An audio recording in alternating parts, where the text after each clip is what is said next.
So when you think about hypergrowth and reaching hypergrowth, like, what does it look like? Is a question I often get.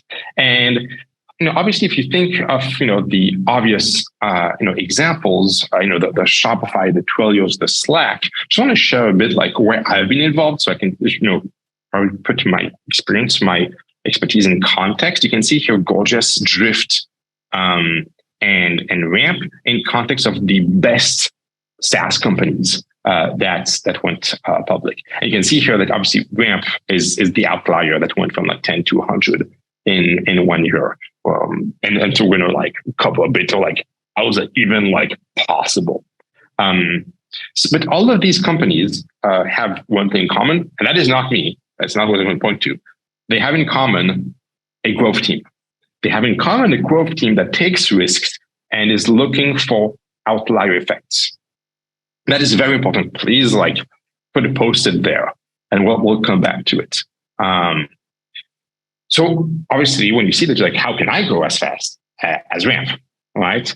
And so there's those four, let's say, components, which I would summarize it to.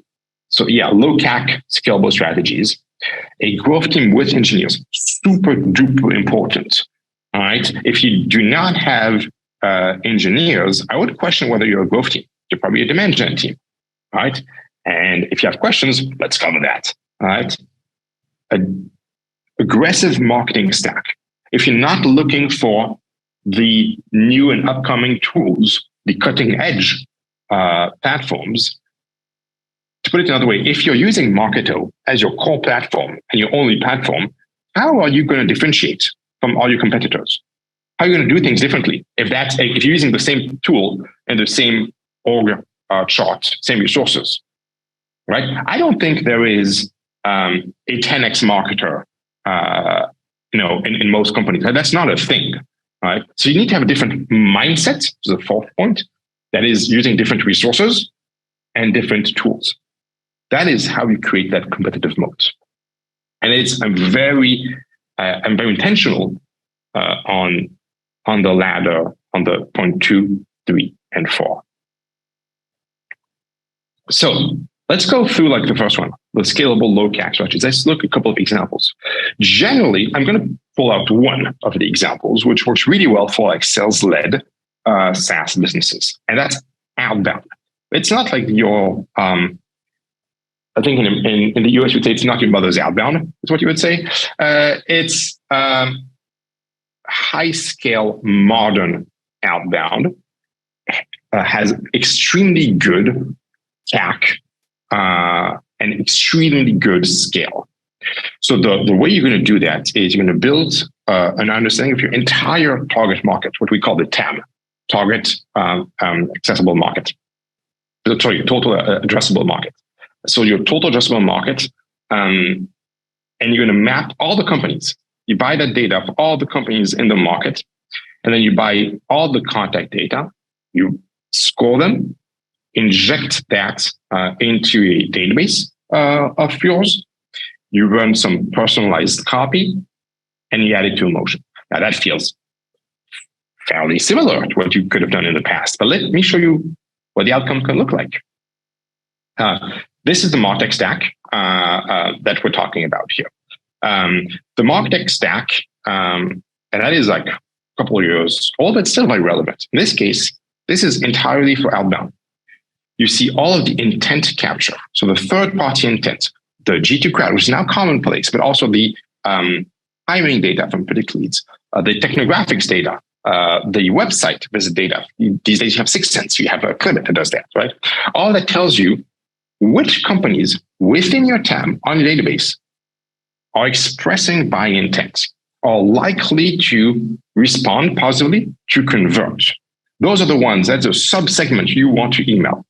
And all of that then gets scored in the middle here, enriched, and then outputs automatically to obviously emails, outbound email, that's the point, but also to advertising audiences, to gifts, to power dynamic live chats, to change the website. There is, as of today, this slide here is old. This is like when I was at Segment. This is an old slide. It's like 2018, 2019 maybe. 5 years old, 6 years old. There is still, as of today, no tool, no platform that enables you to do this off the shelf. And that is why this is still a moat. If you're capable, as of today, of having an anonymous visitor come on your website, you detect through the IP, the domain, the company, you score it. You know it's a high fit company. You're in your perfect ICP, right? And you power chat dynamically. You pull an AE into that chat, and you send an email to the right buyers at that company. That today still does not exist in a single platform. That is a competitive moat. A good example of using technology to create competitive moats. Good example of using engineers, ops engineers, to build that. How do you build a TAM? I'm going to pull an example from the RAMP playbook. They used to have multiple vendors. They had like 5 or 6 different vendors. They had like the ZoomInfo, the Clearbit, and all of that, right? A lot of the vendors, in order to get the company data, but more importantly, the contact data, to have the best coverage of contact data, not 40%, not 50%. When you have the good email outbound campaign, good performance, you want 80, 90%. And that is an example of, going back to what I was saying earlier, of the cutting edge platforms. They found these guys, Waterfall, a European company, that aggregates all the vendors into one API, into one platform, one cost. And so rather than having to buy the credits, sign the contracts, go through legal with all the different vendors, they pay one team, and that team disseminates the data requests to all the vendors, buys in bulk, has great prices, brings back, responds with the best contact at the best price. So basically, that's what they do, right? It's unknown for now. I'm giving you this tip. It's unknown. It is cutting edge. And for now, it is giving you a competitive advantage. It's not going to last. The point of technology advantage is that they never last 5 years, right? But they could last 12 months. And if you don't have that, you should and you're doing outbound, you should get onto it or something similar. But you should always be on the lookout for things like this. Personally, I'm on the lookout for the next thing. I'm both an investor, but I've tried using things like Tavus, which does deep fakes for SDR videos, right? And so instead of having the SDR, this is hey, Caitlin, I'm G from HyperGrowth, and I'd love to talk to you, which works, right? But it's expensive to have those videos at scale. They build a deep fake of my face, and they reproduce the video at scale. Does it work perfectly? No, it doesn't. I'll be honest, it doesn't yet. But the day it does. Am I going to use it? Absolutely. Absolutely. And then eventually the market will get used to it. And so the conversions will drop. All right. So there's a reversion to normal. The point is, try this, try the next new thing, be on the lookout, aggressively look for new technologies. If, for example, I've been doing marketing growth for a while, but when I go at SaaStr in September in SF, right, actually in the Bay Area, you'll see me roaming the booths and talking to the small new vendors. And many CMOs don't do that. I go talk to the teams of either the small booths, the small vendors, the young teams, and I'll just have a coffee with them to understand. And most are not a fit for me, but I'll always find a few gems in there. So, okay. In terms of email playbooks, this is what I used to do in the past decade, 2010 to 2020. Right? We would buy the data from Clearbit, inject a couple of personalized tags. I'm sure you've all done that, right? There's some unique things you might see here. You can see there's persona specific outcome as the in the middle here, and there's the persona specific play. Those were very simple lists of let's say merge tags that we would compute based on an ICP and industry, and we would have a spreadsheet of sorts, and would automatically merge the right forecasted, predicted outcome. And that worked fairly well. But this is not 2010 anymore, my friends. we've moved on from this. We're now in the world of AI. All of this is now much better done with AI platforms. So let me show you where we are.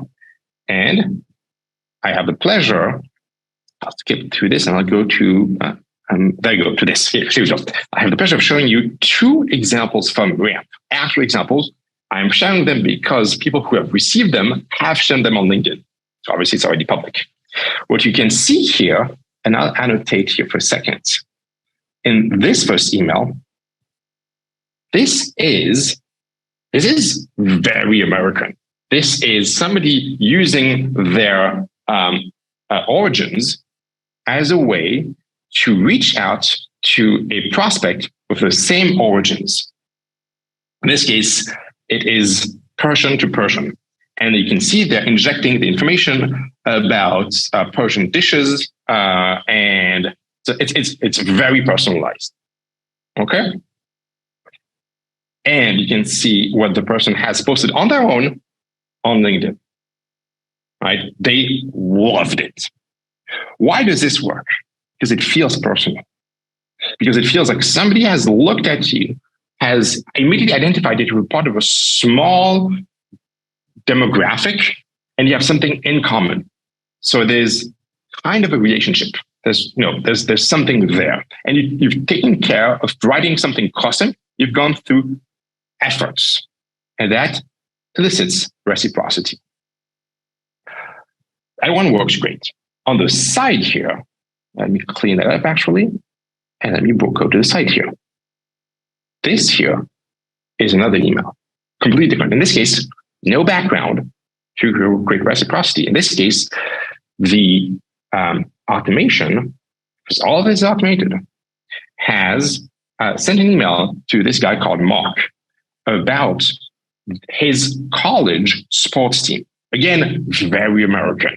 Most CFOs, the target demographic is CFOs. Almost all CFOs in the US have gone to college. Probably all, like 99.9%, whatever, right? And all college in the US, most have one or two sports team, and people love their sports team, their college sports team, and they follow them. So we use that, and we give them an opportunity to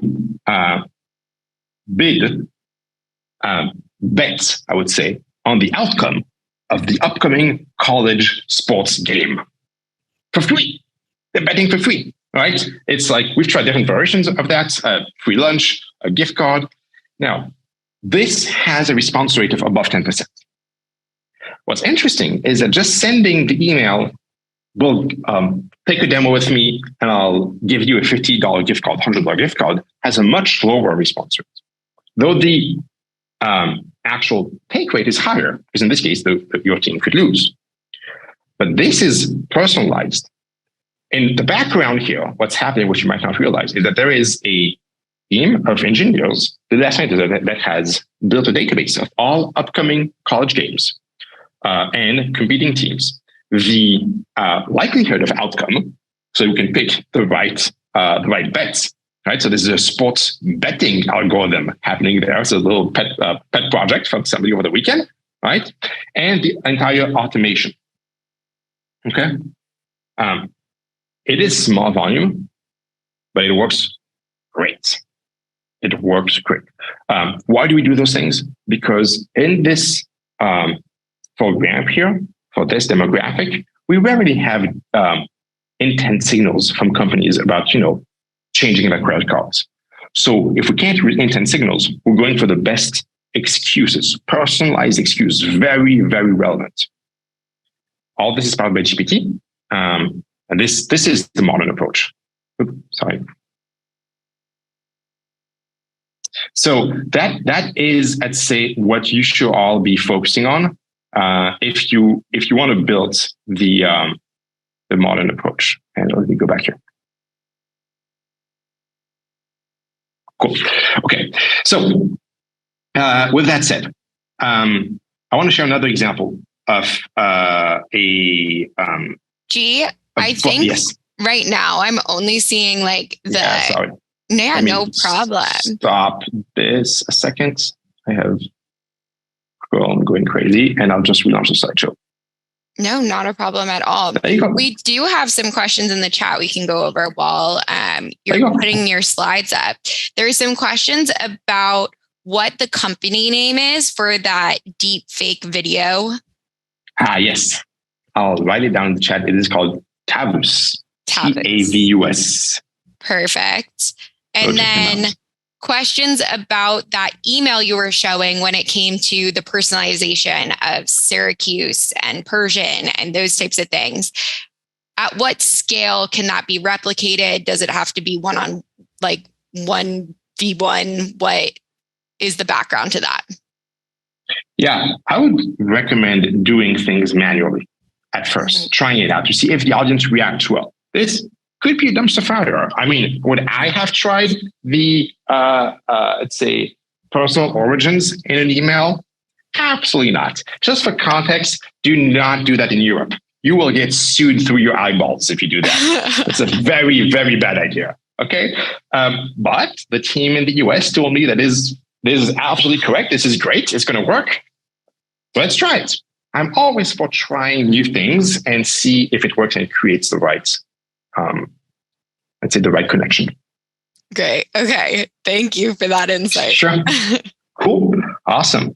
Actually, let me skip to two things. One, which is what the team looks like to build those kind of experiments.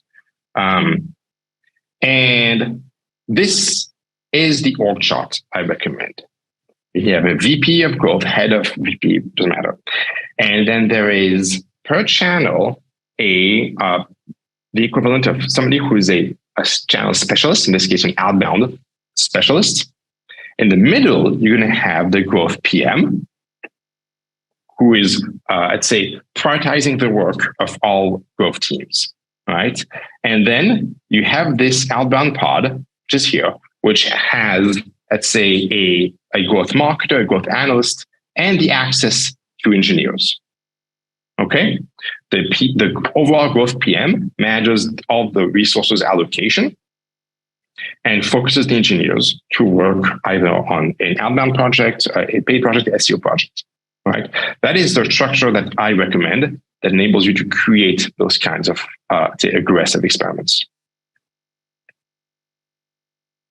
So just to close, so we can move into the Q&A, the mindset I recommend having is that of the angel investor, the early stage investor. Okay? You need to ship a lot of small experiments in order to have a few outliers. I don't think that you're going to come up with the one experiment out of one that's going to work great. I don't do that. I can't do that. I've been doing that for a while. But if I try 20 things, I'm very likely to have one or two that are strong outliers, as the examples that I shared just before show. Okay? So you need to have multiple bets. Okay? The way to think about that is to separate the growth marketing team from the core product and core marketing. You're not better than those teams if you do growth. All right. You're just operating differently. You are the early stage investor. You have a lot of things cooking at the same time. You do not have a lot of information. You have hypotheses and you measure solidly. Whereas marketing cannot afford to fail. Marketing needs to succeed almost every time. Growth's job is to fail. That's the job. Fail 70% of the time to find those outliers. And I hope this, and the same thing is true for this bit with core products. So just to summarize the takeaways here, the right technology stack, okay?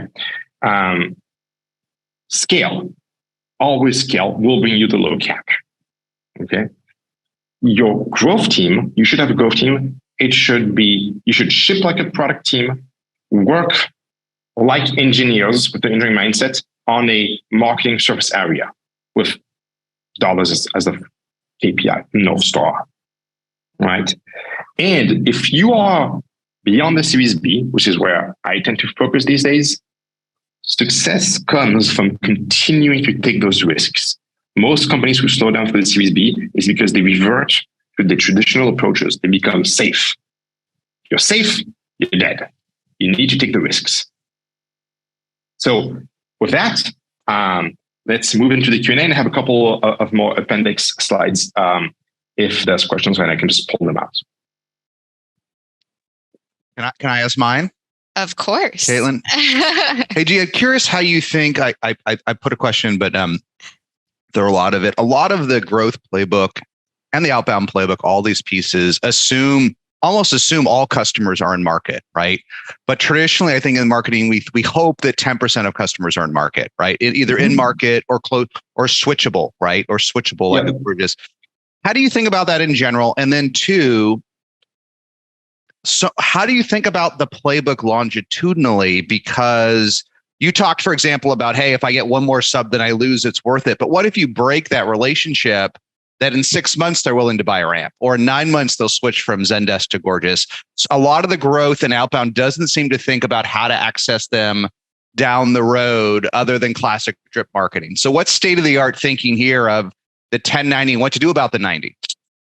Yeah, it's a great question. So on the first one, I'll say I've done a bunch of tests on understanding the user journey prior to people engaging with my funnel. There's a lot of words for that now. People call it the dark funnel. It's similar to the intent signals we talked about. And that is becoming pretty good. We're pretty good at understanding like who's in market now and who is about to be in market. So for example, if you look for a Gorgias, a e-commerce company that hires a VP of success, that is opening a job, for VP success, is very likely to be in market in a couple of months. That is very reasonable. So we know that, right? Now, what's interesting is I've tried in the past multiple times to use that information to accelerate the buying cycle. And I want to say that has not worked. You cannot accelerate the buying cycle. All right. I tried that. I'm going to be very specific. At Segment, we were really good at predicting who's about to be deploying warehouses. And we thought, hey, let's start drip nurturing them about Segment. Yeah. You know what? They're not ready. They're not ready. Like mentally, they're not there yet. You can't just sell them on like the next thing if they haven't done that education. Right. But what you can do is identify them, put them on the time and says, hey, we can start seeding some useful content, be top of mind, provide value now so that we have 100% coverage on those people when they come in market. And I actually built a metric in a specific case when I was at Drift, because it was obviously chats or, you can scrape who's, using Intercom or Drift. That's very easy. You can see that on the websites. And we looked at, of all the companies we predicted will be in market, which ones ended up buying Drift, Intercom, or somebody else. Yeah. And the answer is we became really good at predicting who would buy a new chat. And we pinpointed all of the ones we predicted and that we did not talk to as a failure of growth and marketing. And all the ones that we talked to but bought somebody else as a failure of sales. Right? And that is, if you can do that and your product is exposed on a browser, I would strongly encourage you to do that. It's very valuable because then you know, hey, why did we miss that company? Like, this company just bought our competitor. Yes. What happened? Why did we not know about it? What signal should we have seen? Did they hire somebody? Did they buy a relevant technology that goes with it? And so you need to be able to map all that. You can't accelerate the buying cycle. You can just be top of mind in the before cycle or in the next cycle. Generally, it's a good insight. Yeah, I think only, what do you, for advice for folks here or later, I find only the best marketing teams and sales teams truly analyze their loss rates and their loss moda. Most don't. Most want to focus on the win and hitting the plan. How often do you see people do that well? And what's your best advice to kick your team's ass so you can focus on those analytics like a Drift? Yeah. I remind everyone that every startup I only work with underdogs. That's my thing. All right. That's like the thing I love. Right. And we need to, if you look at Ramp has less than 1% of market share. We're not competing with Brex. That's a mistake. We're competing with Amex. Okay, that's who we're competing with. That's the goal. And if you look at a drift, like thinking that we compete with Intercom, like directly, sure, but like how many websites just don't have a chat?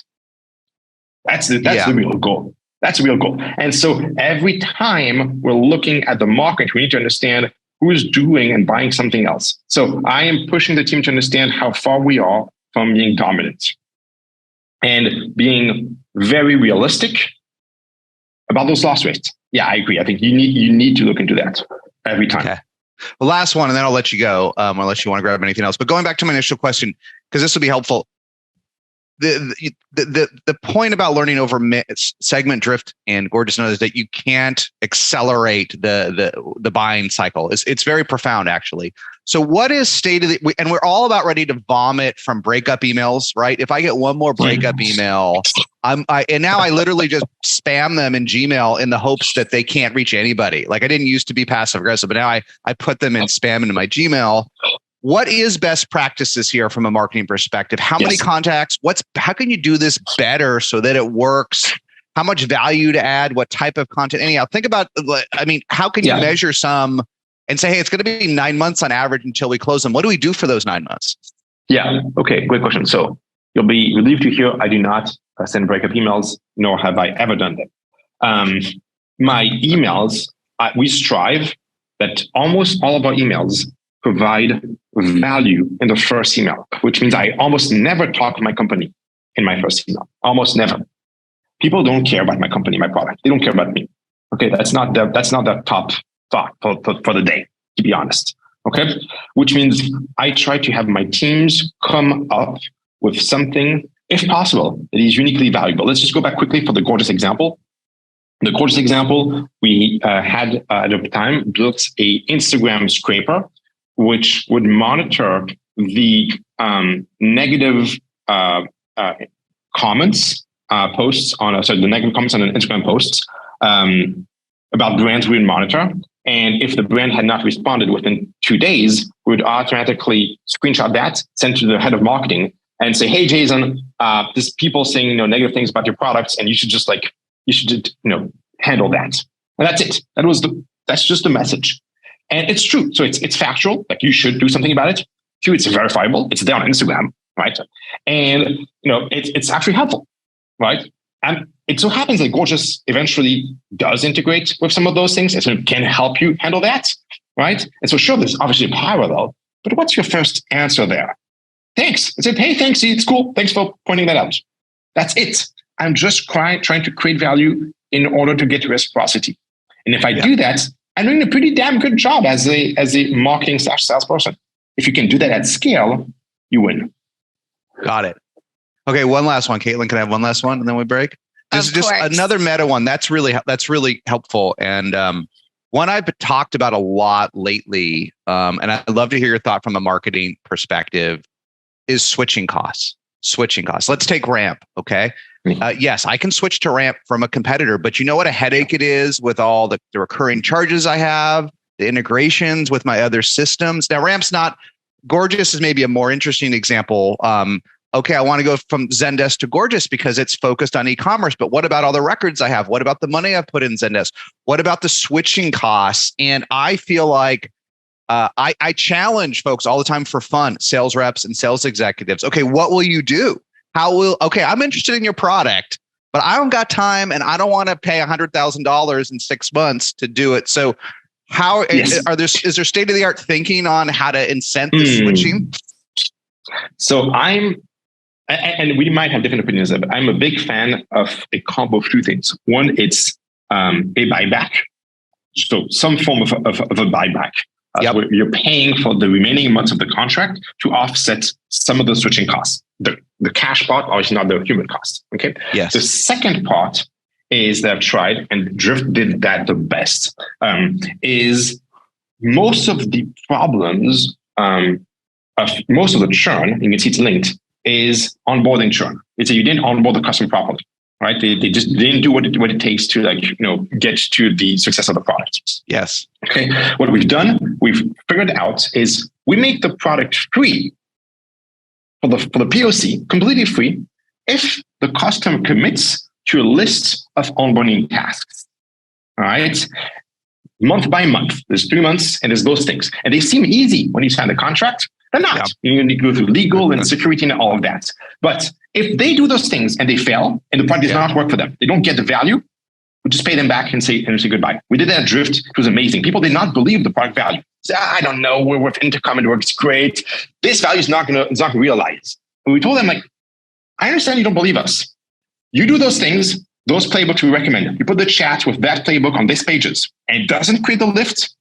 The product's entirely free. You're off the hook, right? I love it. When you do that, and you're really convinced about the product, obviously the product needs to work. When you do that, the people will realize, wow, like they're really committed. I should try this thing.